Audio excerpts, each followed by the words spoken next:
Olá, pessoal! A nossa aula de atualidade do dia de hoje vai tratar aí de um dos temas mais complexos do mundo. Trata-se lá a respeito do conflito árabe-israelense, que tem um capítulo agora muito particular, quando Hamas, que controla a faixa de Gaza, invadiu o território de Israel e sequestrou mais de 180 pessoas. Daí a invasão do Estado de Israel à faixa de Gaza, com gravíssimos problemas trazidos não só pela destruição de grande parte da faixa de Gaza, mas, até o momento atual, mais de 30 mil mortos. Então vem para cá, vamos tentar entender tudo a respeito dessa temática. Aula de hoje, aula de atualidades, invasão de Israel na faixa de Gaza. Bom, eu gosto muito, né, e a gente faz isso bacana aqui no QC, que é tentarmos construir uma linha do tempo. A linha do tempo ajuda você a pensar, ajuda você a criar autonomia intelectual para poder acompanhar os desfechos dos tópicos de atualidade que vão te permitir aí fazer uma excelente prova da nossa disciplina e também auxilia pra caramba na hora da redação. Então, a primeira questão é a gente lembrar que durante a Segunda Guerra Mundial, Adolf Hitler matou 6 milhões de judeus em campos de concentração.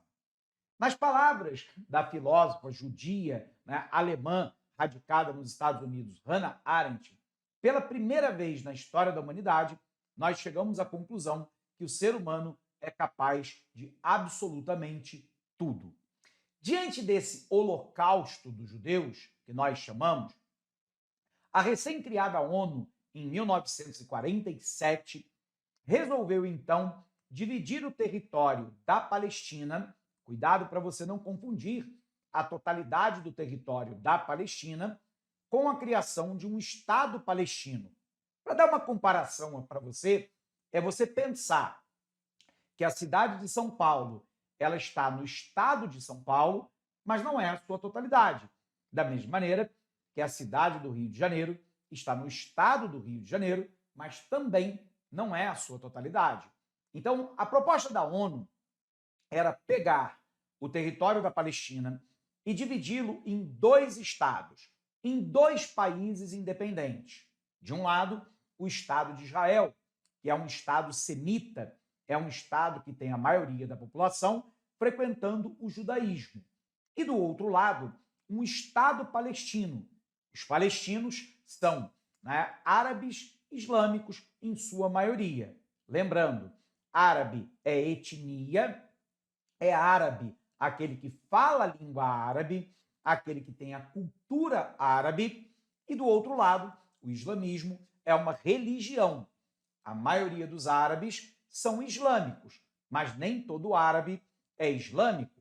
No sul do Líbano, por exemplo, eu tenho uma população árabe que é cristã católica. Por um outro lado, a maior nação do mundo islâmica é a Indonésia e eles não são árabes. Mas, no caso dos palestinos, eu tenho que é uma população majoritariamente árabe islâmica.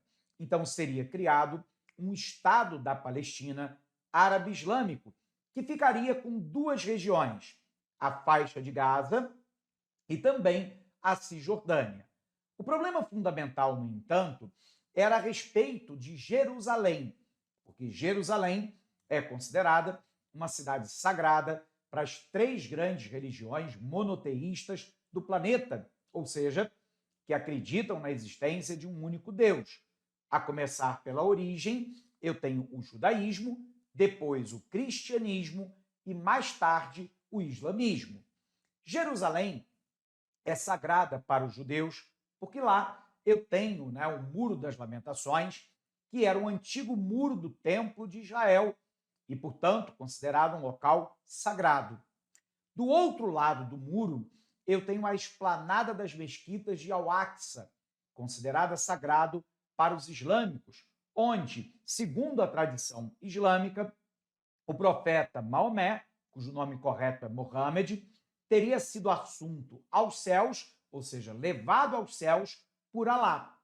Mas nós temos também em Jerusalém uma minoria cristã que tem no Santo Sepulcro, o local onde Jesus, em tese, havia sido, abre aspas, enterrado, que é considerado um local de peregrinação e é considerado também sagrado para os cristãos de todo o mundo.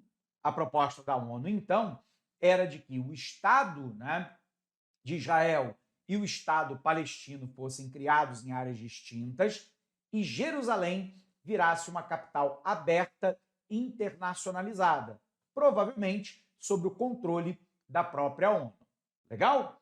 A questão é, por que é que isso não deu certo? Então, vem para cá, olha para o nosso material.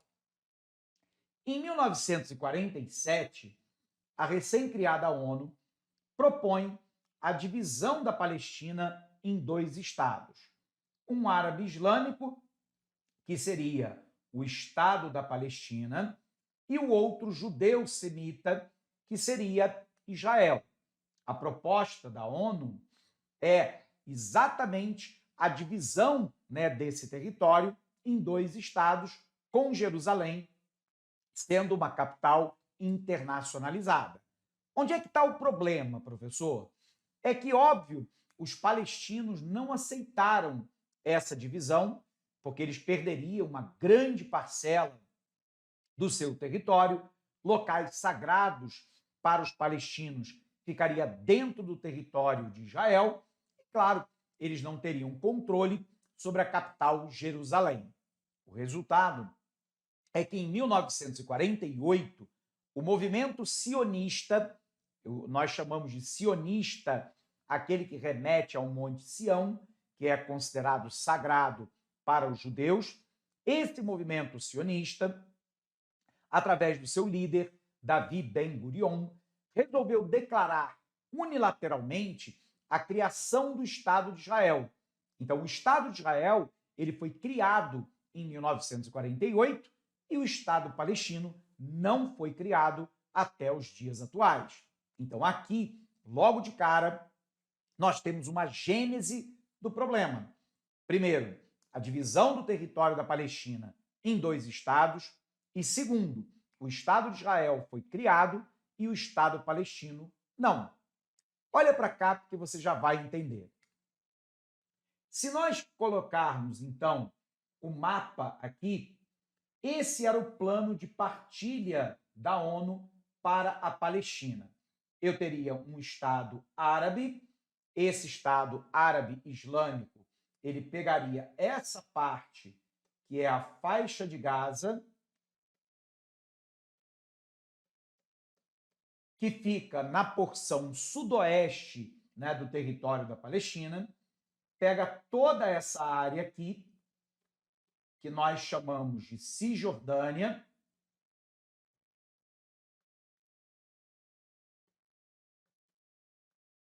deixa eu botar assim, porque senão ele vai ficar pulando. Cisjordânia.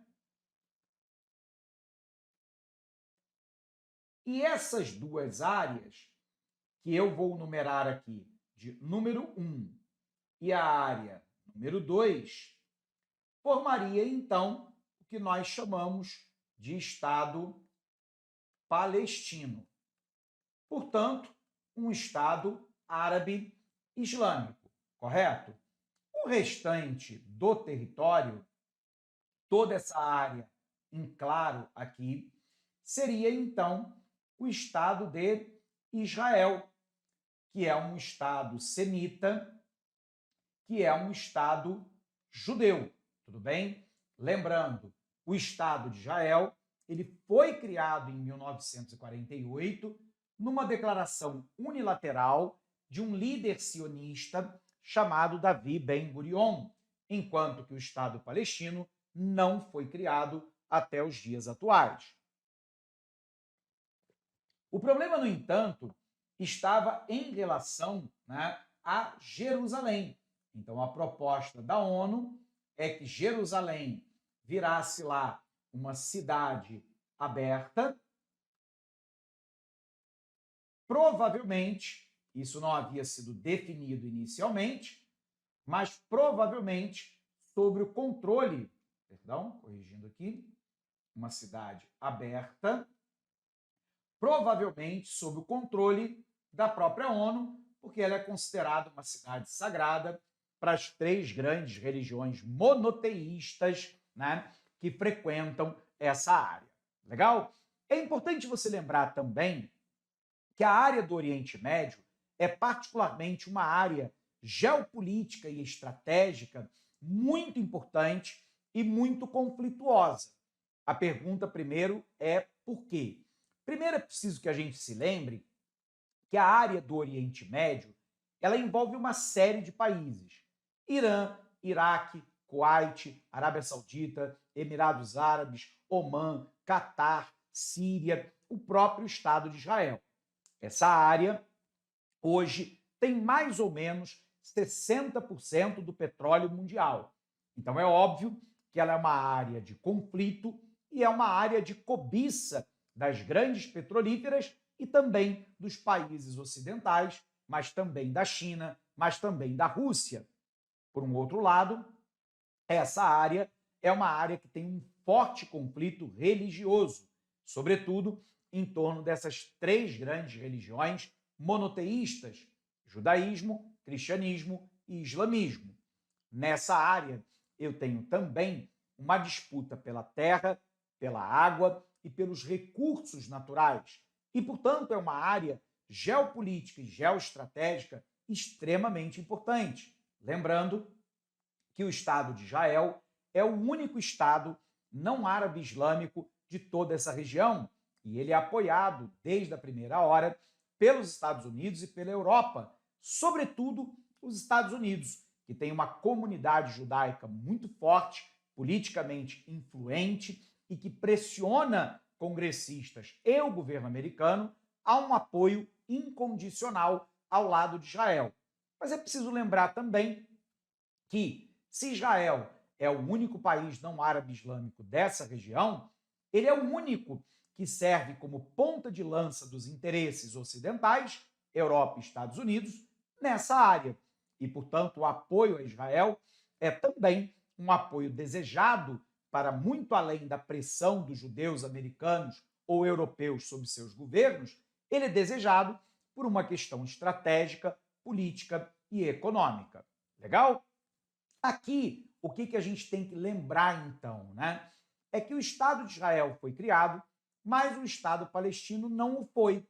E de 1948 em diante, nós tivemos uma série de conflitos que nós chamamos de conflitos árabe-israelenses, que culminaram, por exemplo, na Guerra do Canal de Suez, no início da década de 50, quando o Egito, um país islâmico, embora não árabe, fechou o Canal de Suez para Israel, gerando uma reação da França, da Inglaterra e de Israel. Por um outro lado, nós tivemos a Guerra dos 6 Dias na década de 60 e a Guerra do Yom Kippur, que é o Dia do Perdão Judaico, na década de 70, onde Israel, então, ampliou o domínio do território, tomando a península do Sinai dos egípcios, tomando as colinas de Golã da Síria e tomando grande parte da faixa de Gaza e da Cisjordânia, além de dominar a totalidade de Jerusalém. E isso vai acirrar os conflitos entre palestinos e israelenses. Legal? Olha para cá. Se a gente olhar agora, né, para o avanço de Israel sobre o território palestino, isso fica muito claro. Em 1947, portanto, nós estamos falando daquele momento antes da criação do Estado de Israel, observe que o território era um território praticamente todo palestino, que está em verde aqui, né, no nosso mapa. Enquanto que o território de Israel é a parte em branca, que é uma parte minúscula do território da Palestina. A proposta da ONU em 1947 era aquela divisão do mapa anterior que eu mostrei para você. Jerusalém internacionalizada, faixa de Gaza e Cisjordânia seria território palestino. A partir de 1949 até a Guerra dos 6 Dias, em 1967, observe que o território palestino encolheu para uma pequena parte daquilo que originalmente era a faixa de Gaza. Os palestinos perderam uma grande parcela da Cisjordânia e Israel passou a dominar completamente Jerusalém. No momento atual, observe que a faixa de Gaza permanece como uma área extremamente reduzida, enquanto que Israel iniciou uma série de assentamentos judeus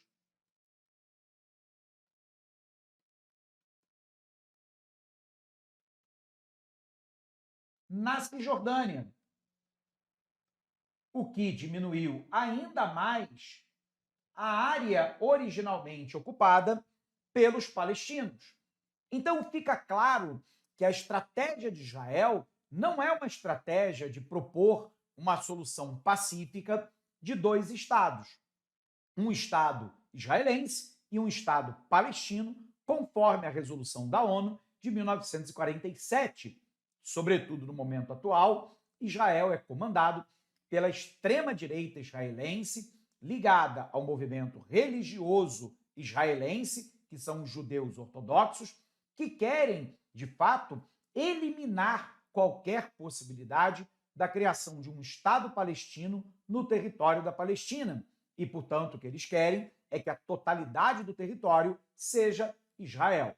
E isso relega o povo palestino, né, a uma condição de fome, de desespero, de perda de território, de falta de emprego e renda, de falta de mobilidade social, de esperança no futuro. Eles perderam grande parte do seu território e isso é um prato cheio para os radicais, já que os radicais vão culpar Israel por todos os males que acontecem nessa região. E aí nós temos o surgimento de 3 grandes grupos radicais dentro do movimento palestino e um que é considerado mais ou menos moderado. Então vamos colocar no quadro para ficar legal. Puxando aqui o nosso quadro em branco, né? O que a gente tem? Quando a gente olha agora, né, para os palestinos, nós temos 2 movimentos, né? Primeiro, nós temos os grupos radicais, e dentre eles o principal é o grupo Hamas, que hoje controla a faixa de Gaza. Mas eu tenho o grupo Hezbollah, que está baseado no Líbano, no sul do Líbano, e eventualmente atacando Israel. E eu tenho ainda um grupo chamado Mártires de Al-Aqsa. Tudo bem? Lembrando lá da esplanada das mesquitas de Al-Aqsa. E do outro lado, eu tenho então um grupo denominado de moderado, que é o grupo Fatah. Esse grupo aqui, ele está baseado na Cisjordânia. E hoje ele representa a chamada Autoridade Nacional Palestina. Tudo bem? Então, observe que dentro do próprio movimento palestino, eu tenho uma divisão entre o Hamas, o Hezbollah, os Mártires de Al-Aqsa de um lado, tudo bem? Nós temos outros grupos claros, esses são os mais proeminentes. Eu tenho, por exemplo, no lado dos radicais, a Jihad Islâmica, e do outro lado eu tenho o grupo Fatah, que é considerado um grupo moderado, comandado hoje por Mahmoud Abbas, que é o presidente da Autoridade Nacional Palestina e que está baseado na Cisjordânia. Legal? Bom, dito isso, então, vamos voltar aqui para o nosso material. Então, observe aqui, né, a faixa de Gaza e a nossa Cisjordânia. Né? A faixa de Gaza que é controlada pelo grupo radical do Hamas, que propõe a destruição completa do Estado de Israel, e aqui a Cisjordânia, comandada pelo grupo Fatah, que é um grupo moderado, que é o grupo que controla a Autoridade Nacional Palestina. Perfeito? Bom, entendido isso então, qual é a característica lá da faixa de Gaza? Primeiro, a faixa de Gaza tem uma altíssima densidade populacional, uma grande quantidade de habitantes por quilômetro quadrado. É uma área em que o controle da energia, da água, dos combustíveis, de medicamentos é totalmente feito por Israel. Israel é que decide o que entra e o que sai da faixa de Gaza. Ela é controlada militarmente pelo grupo radical Hamas. Há um elevado nível de pobreza na faixa de Gaza, há falta de emprego, de água, de combustível, de medicamento, tudo isso é controlado pelo Estado de Israel, o que coloca a população numa condição somente de sobrevivência. E aqui, qual é a situação atual que a gente tem que entender?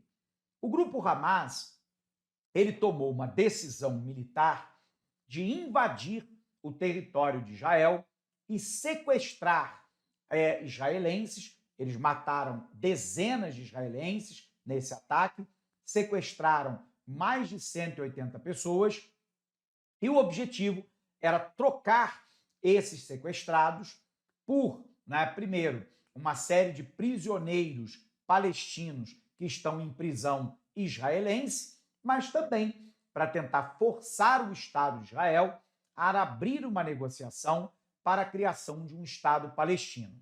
O Estado de Israel já fez algumas trocas de prisioneiros por alguns daqueles que estão em cativeiro que foram sequestrados pelo Hamas, mas o governo de Benjamin Netanyahu, da extrema-direita israelense, tomou a decisão de invadir militarmente a faixa de Gaza. E aí é que mora o problema, porque não há guerra cirúrgica. Na região da Palestina, eu tenho esmagadoramente a população que é civil, que não tem nenhuma ligação direta ou indireta com o grupo Hamas.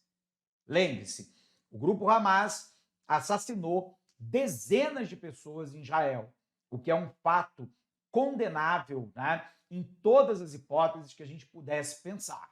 Por um outro lado, Israel tem um poder militar que é desproporcional. E ao invadir e bombardear com caças e artilharia a faixa de Gaza, Israel, até o momento dessa aula, já matou 30 mil pessoas. Dessas 30 mil pessoas, pelo menos 20% eram crianças. Se nós somarmos ao grupo de mulheres e idosos, representa mais de 50% das pessoas que vieram a óbito no momento atual. E o número de sequestrados que foram resgatados pelo Israel não chega a 2 dezenas, o que mostra que Israel tomou uma decisão de destruir completamente a faixa de Gaza, provavelmente aniquilar completamente o Hamas e anexar totalmente a faixa de Gaza ao Estado de Israel. Olha para cá. Então, observe aqui que nós tivemos lá a invasão de Israel na faixa de Gaza.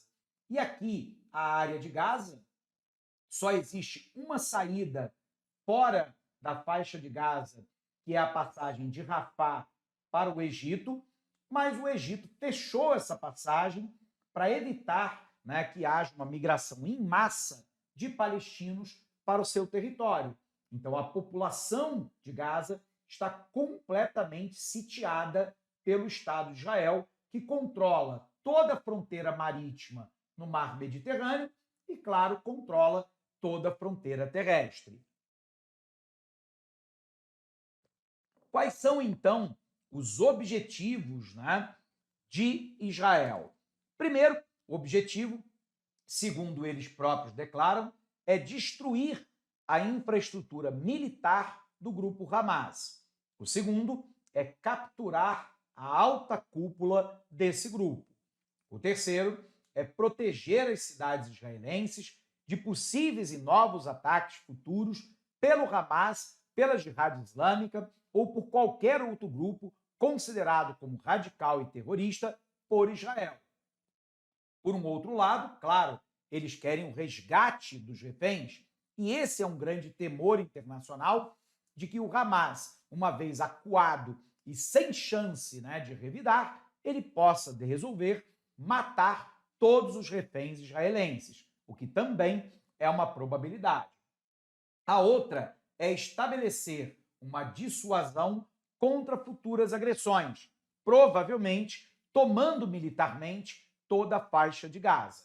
Então aqui, lembrando que o Hamas, há alguns meses atrás, ele lançou um ataque surpresa ao Estado de Israel. A partir da faixa de Gaza, o Hamas atacou Israel, fazendo lá mais de 180 sequestrados e prisioneiros. Aqui nós temos a consequência humanitária da invasão de Israel na faixa de Gaza. A primeira é o alto número de baixas civis palestinas. E aquilo que eu falei, mais de 30 mil pessoas já perderam a vida na Palestina, a imensa maioria esmagadora sem qualquer relação com o grupo Hamas. O segundo é a destruição da infraestrutura civil em Gaza. Escolas foram bombardeadas, hospitais foram bombardeados, áreas de refugiados foram bombardeadas, áreas de armazenamento de água, de energia, tudo isso foi bombardeado por Israel. Consequência política, Primeiro, o aumento das tensões regionais, porque lembrando, o Estado de Israel é cercado por uma série de países que são árabes islâmicos e não goza de nenhum tipo de boa vizinhança com nenhum dos países dessa região. Na verdade, Israel só goza do apoio irrestrito dos Estados Unidos e parcialmente da Europa. A gente vai observar que a tensão geopolítica nessa região aumenta a partir de outros grupos radicais e, claro, do financiamento que o Irã dá ao grupo Hezbollah e ao grupo Hamas. O Irã é um inimigo histórico de Israel que financia informalmente os grupos radicais islâmicos contra os israelenses. Outra questão diz respeito à intensificação das críticas internacionais. O Tribunal Penal Internacional, inclusive, já foi acionado, porque há crimes contra a humanidade praticados por Israel e pelo Hamas, por ambos os grupos. Por um outro lado, nós observamos aqui que os Estados Unidos continua dando um apoio irrestrito a Israel. Tradicionalmente, apoiam o direito de Israel à autodefesa, mas o próprio governo Joe Biden já fez fortes apelos de moderação e tentativa de proteção dos civis. A União Europeia chamou Israel a um cessar-fogo e ao grupo Hamas e iniciou uma tratativa de tentar fazer um acordo de paz entre o grupo Hamas e Israel, onde o grupo Hamas entregaria todos os sequestrados e se comprometeria a não voltar a atacar Israel, e Israel sairia da faixa de Gaza. Rússia e China, até o momento, fez apelo apenas a soluções diplomáticas para esse tipo de conflito. Então, eu tenho uma denúncia de violação aos direitos humanos que foi feito ao Tribunal Penal Internacional em Haia, na Holanda, que provavelmente vai julgar as lideranças do Hamas e também de Israel por crimes contra a humanidade. O TPI tem conduzido investigações sobre possíveis crimes de guerra e contra a humanidade cometido por ambos os lados. Vamos ver então como é que esse tópico caiu em prova, Uma questão aqui de 2023 diz assim para a gente: acerca do conflito atual entre Israel e Palestina, julgue o item. O aviso de invasão israelense pelo norte de Gaza fez com que os palestinos migrassem para o sul do território e se aglomerassem nas imediações da passagem de Rafah, um ponto limítrofe entre a faixa de Gaza e o Egito. Lembrando que o Egito fechou a passagem de Rafah para impedir a entrada maciça de palestinos no seu território. Quando o exército de Israel invade pelo norte da faixa de Gaza, a população vai fugindo para o sul em direção ao Egito. Quando o Egito fecha a passagem, essa população está encurralada no sul de Gaza. Alternativa correta. Segunda questão. 2023, ele está mostrando aqui, acerca da imagem acima, que mostra a faixa de Gaza e seus contextos territoriais contemporâneos, julgue o item. A população da faixa de Gaza vive sob o comando do Hamas, um grupo extremista islâmico considerado terrorista por países ocidentais. Alternativa claramente correta. Hamas, Hezbollah, Jihad Islâmica, Mártires de Al-Aqsa são todos considerados radicais e terroristas por Israel, pelos Estados Unidos e também pela União Europeia. Bacana? Conferindo o gabarito, então, primeira e segunda questão corretos, e com isso a gente pode, então, encerrar essa aula por aqui. Um abraço imenso para você e bons estudos!